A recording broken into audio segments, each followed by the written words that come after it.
ഖജനാവ് കൊള്ളയടിച്ചവരെ, ദൈവത്തെ പറ്റിച്ചവരെ, ദൈവവിശ്വാസികളെ കവർപ്പിച്ചവരെ ഒക്കെ നിയമത്തിൻ്റെ മുന്നിൽ കൊണ്ടുവരാൻ UDF പ്രതിജ്ഞാബദ്ധമാണ്. ഇതിനിടയ്ക്ക് ഇപ്പോൾ എവിടെയെന്നെങ്കിലും കച്ചിത്തുമ്പ് വീണ് കിട്ടിയാൽ അതിൽ പിടിച്ച് മുങ്ങാതെ നിൽക്കാമെന്ന് ആരെങ്കിലും വിചാരിച്ചാൽ അവരുടെ കാര്യം മഹാകഷ്ടമാണ്. ഇതൊക്കെ പരാജയം നേരെ മുമ്പിൽ തൊട്ടടുത്ത് നിൽക്കുമ്പോൾ ഉണ്ടാകുന്ന സ്ഥല ജല വിഭ്രാന്തി എന്നൊക്കെ പറയില്ലേ, അതാണ്. ഒരു മണ്ഡലത്തിലെ എല്ലാ വോട്ടറുടെയും വോട്ട് ചോദിക്കണം. അപ്പോൾ ഞാൻ കോഴിക്കോട് മത്സരിച്ചിരുന്നു. എൻ്റെ എതിർ സ്ഥാനാർത്ഥി മുസ്ലിം ലീഗിൻ്റെ അന്നത്തെ മുസ്ലിം ലീഗുകാരനായ സിറ്റിംഗ് MLA എൻ്റെ എതിർ സ്ഥാനാർത്ഥിയായിരുന്നു. അദ്ദേഹത്തിൻ്റെ വീട്ടിൽ പോയി ഞാൻ വോട്ട് ചോദിച്ചിട്ടുണ്ട്. അത് സഖ്യോ ധാരണയോ ഐക്യപ്പെടലോ മുന്നണി ബന്ധമോ ഒന്നും അല്ലല്ലോ. അതാണ് ഐക്യജനാധിപത്യ മുന്നണിയുടെ നിലപാട്. ഒരു സംഘടനയുടെയും വോട്ട് അത്തരത്തിൽ ഞങ്ങൾ ആവശ്യപ്പെട്ടിട്ടില്ല. പരാതി കൊടുക്കട്ടെ, നിയമത്തിൻ്റെ വഴിക്ക് പോട്ടെ.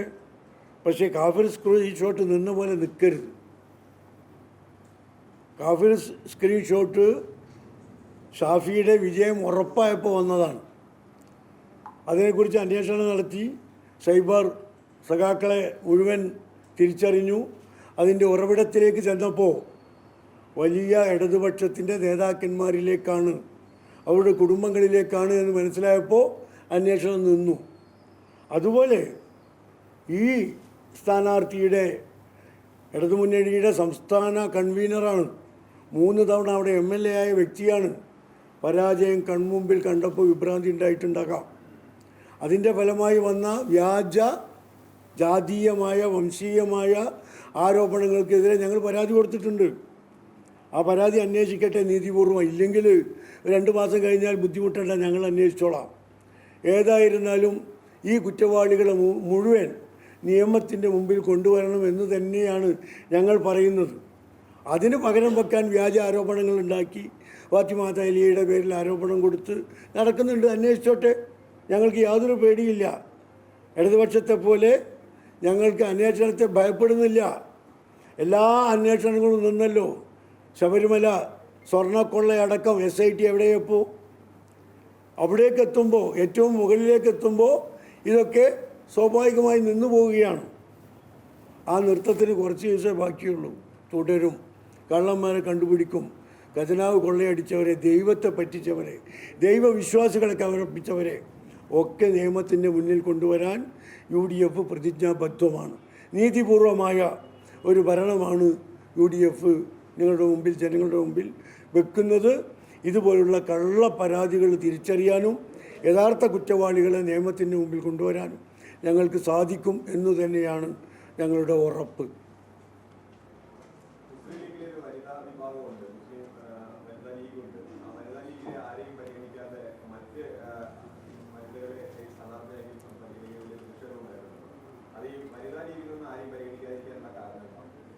അല്ല, മുസ്ലിം ലീഗുകാരായ വനിതകളെയാണ് ഞങ്ങൾ പരിഗണിച്ചത്. അവർ വനിതകളല്ല എന്നാർക്കെങ്കിലും ആക്ഷേപമുണ്ടെങ്കിൽ അവർക്ക് പരിശോധിക്കാം. പക്ഷേ മുസ്ലിം ലീഗിൻ്റെ അഖിലേന്ത്യാ സെക്രട്ടറിയാണ്, അവർ മുസ്ലിം ലീഗിലെ വനിതയല്ല എന്ന് ആരെങ്കിലും പറയുമോ? എനിക്കറിഞ്ഞൂടാ.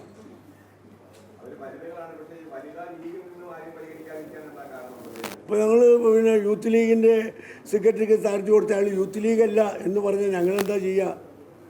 ഞങ്ങളിതൊക്കെ കൊടുത്തിട്ടുണ്ട്. ഈ പറഞ്ഞ ആളുകളൊക്കെ എന്തുകൊണ്ടാണ് പറയുന്നതെന്ന് എല്ലാവർക്കും അറിയാം. ഇതൊക്കെ എന്താ പറയുക, ഇതുകൊണ്ടൊന്നുമൊക്കെ ഈ UDFൻ്റെ വലിയ അഭൂതപൂർവമായ ജനപിന്തുണ മാറ്റാൻ ആർക്കും കഴിയില്ല. നമ്മുടെ മുമ്പിൽ വളരെ വിശാലമായ കാഴ്ചപ്പാടുകളുണ്ട്. സംസ്ഥാനത്തെ ബാധിക്കുന്ന, ഭരണത്തെ ബാധിക്കുന്ന, സാധാരണക്കാരെ ബാധിക്കുന്ന, നമ്മുടെ വിദ്യാഭ്യാസത്തെയും ആരോഗ്യത്തെയും സാമ്പത്തികത്തെയും ഒക്കെ ബാധിക്കുന്ന ഗൗരവതരമായ പ്രശ്നങ്ങളാണ് UDF കൈകാര്യം ചെയ്യുന്നത്.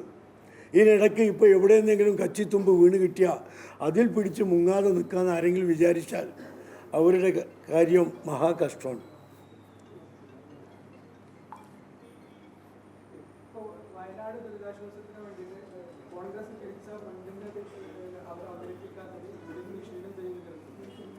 അല്ല, അതിൻ്റെ വ്യക്തമായ കാര്യങ്ങളൊക്കെ കോൺഗ്രസ് നേതാക്കന്മാർ വ്യക്തമാക്കിയിട്ടുണ്ട്, പറഞ്ഞിട്ടുണ്ട്.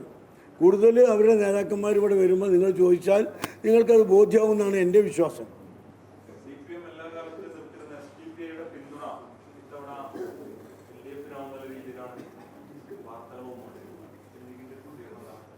അല്ല, എല്ലാ കാലത്തും എതിർത്തുകൊണ്ടിരിക്കുമ്പോൾ അവരവരെ കൂടെ തന്നെയല്ലേ. തെരഞ്ഞെടുപ്പ് വരുമ്പോൾ ഈ അവിശുദ്ധ കൂട്ടുകെട്ട് നമ്മൾ എല്ലാ കാലത്തും കാണുന്നതല്ലേ. ഒറ്റ കാര്യം മാത്രം ആലോചിച്ചാൽ മതി. മുസ്ലിം ലീഗിന് തീവ്രത പോരാ, മുസ്ലിം ലീഗ് പ്രതിരോധിക്കാൻ വരുന്നില്ല, മുസ്ലിം ലീഗ് എന്താ പറയുക, അടിച്ചാൽ തിരിച്ചടിക്കുന്നില്ല, അവർ സമുദായത്തെ താരാട്ടുപാടി കിടത്തി ഉറക്കുകയാണ് എന്ന് പറഞ്ഞിട്ട് വന്ന സംഘടനകളാണ് ഇതൊക്കെ. ആ സംഘടനകളൊക്കെ പൊട്ടിപ്പുറപ്പെടുമ്പോൾ അവരെ എടുത്തുകൊണ്ടുപോയി മടിയിൽ വെച്ച് താരാട്ടുപാടി വളർത്തി വലുതാക്കി എല്ലാ സംരക്ഷണവും കൊടുക്കുന്നത് CPM ആണ്. ഈ പാർട്ടികൾ വന്നപ്പോഴൊക്കെ എല്ലാ പാർട്ടികളും. പൊന്നാനിയിലെ പാർലമെൻറ്റ് തെരഞ്ഞെടുപ്പ് നിങ്ങൾക്ക് അറിയാലോ. അപ്പോൾ ഇതുപോലെ ഇപ്പോഴും ഇത്തരം ആളുകളൊക്കെ കൂടെയുണ്ട്. അതൊന്നും CPM നിർത്തിയിട്ടില്ല. അവരെ മടിയിൽ വെച്ചുകൊണ്ടാണ് മുസ്ലിം ലീഗ് ജമാഅത്ത് എന്ന് പറഞ്ഞ് നടക്കുന്നത്. അപ്പോൾ അതുകൊണ്ട് ഇതൊക്കെ പരാജയം നേരെ മുമ്പിൽ തൊട്ടടുത്ത് നിൽക്കുമ്പോൾ ഉണ്ടാകുന്ന സ്ഥല ജല വിഭ്രാന്തി എന്നൊക്കെ പറയില്ലേ, അതാണ്.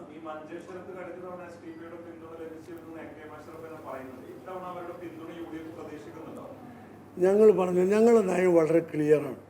ഇതുപോലുള്ള സംഘടനകളുമായി UDFന് യാതൊരു ബന്ധവുമില്ല, ഒരു സഹകരണവുമില്ല, ഒരു പിന്തുണയില്ല. ഇതുപോലുള്ള ഏതെങ്കിലും സംഘടനയുടെ സ്ഥാനാർത്ഥികളെ ഞങ്ങൾ ഇത്തവണ സ്ഥാനാർത്ഥിയാക്കിയിട്ടുണ്ടോ? ഇതുപോലുള്ള ഏതെങ്കിലും സ്ഥാനാർത്ഥികളുടെ ചിഹ്നങ്ങൾ ഞങ്ങളുടെ സ്വതന്ത്ര സ്ഥാനാർത്ഥിക്ക് ഞങ്ങൾ എവിടെയെങ്കിലും കൊടുത്തിട്ടുണ്ടോ? ഇല്ലല്ലോ. ഞാൻ പറയുന്നത് നിങ്ങൾക്ക് മനസ്സിലാവുന്നുണ്ടാവും. അപ്പം അതുകൊണ്ട് ഞങ്ങളെ സംബന്ധിച്ചിടത്തോളം ഈ സംഘടനകളുമായി ഒരു ധാരണയോ നീക്കുപോക്കോ ഐക്യമോ മുന്നണി ബന്ധമോ ഒന്നും ഞങ്ങൾക്കില്ല. പക്ഷെ ഒരു നിയോജക മണ്ഡലത്തെ സംബന്ധിച്ചിടത്തോളം ഒരു സ്ഥാനാർത്ഥിയുടെ ഉത്തരവാദിത്വം ആ മണ്ഡലത്തിലെ മുഴുവൻ വോട്ടർമാരുടെയും വോട്ട് ചോദിക്കലാണ്. അത് സംഘടനയുടേതല്ല, വോട്ടറുടേതാണ്, വ്യക്തിപരമാണ്. ഒരു മണ്ഡലത്തിലെ എല്ലാ വോട്ടറുടെയും വോട്ട് ചോദിക്കണം. അപ്പോൾ ഞാൻ കോഴിക്കോട് മത്സരിച്ചിരുന്നു. എൻ്റെ എതിർ സ്ഥാനാർത്ഥി മുസ്ലിം ലീഗിൻ്റെ അന്നത്തെ മുസ്ലിം ലീഗുകാരനായ സിറ്റിംഗ് MLA എൻ്റെ എതിർ സ്ഥാനാർത്ഥിയായിരുന്നു. അദ്ദേഹത്തിൻ്റെ വീട്ടിൽ പോയി ഞാൻ വോട്ട് ചോദിച്ചിട്ടുണ്ട്. അത് എല്ലാ സ്ഥാനാർത്ഥികളുടെയും ഉത്തരവാദിത്വമാണ്. ജനാധിപത്യത്തിൽ വോട്ടിന് വലിയ പ്രാധാന്യമുണ്ട്. ഇലക്ഷൻ കമ്മീഷൻ പോലും എല്ലാവരും വോട്ട് ചെയ്യണമെന്ന് പറയുന്ന, അപ്പോൾ അതുകൊണ്ട് നിങ്ങൾ വോട്ട് ചെയ്യണം, അതെനിക്ക് ചെയ്യണം എന്ന് പറയും. അത് സഖ്യോ ധാരണയോ ഐക്യപ്പെടലോ മുന്നണി ബന്ധമോ ഒന്നും അല്ലല്ലോ. അതാണ് ഐക്യ ജനാധിപത്യ മുന്നണിയുടെ നിലപാട്. ഒരു സംഘടനയുടെയും വോട്ട് അത്തരത്തിൽ ഞങ്ങൾ ആവശ്യപ്പെടുന്നില്ല, ആവശ്യപ്പെട്ടിട്ടുണ്ട്.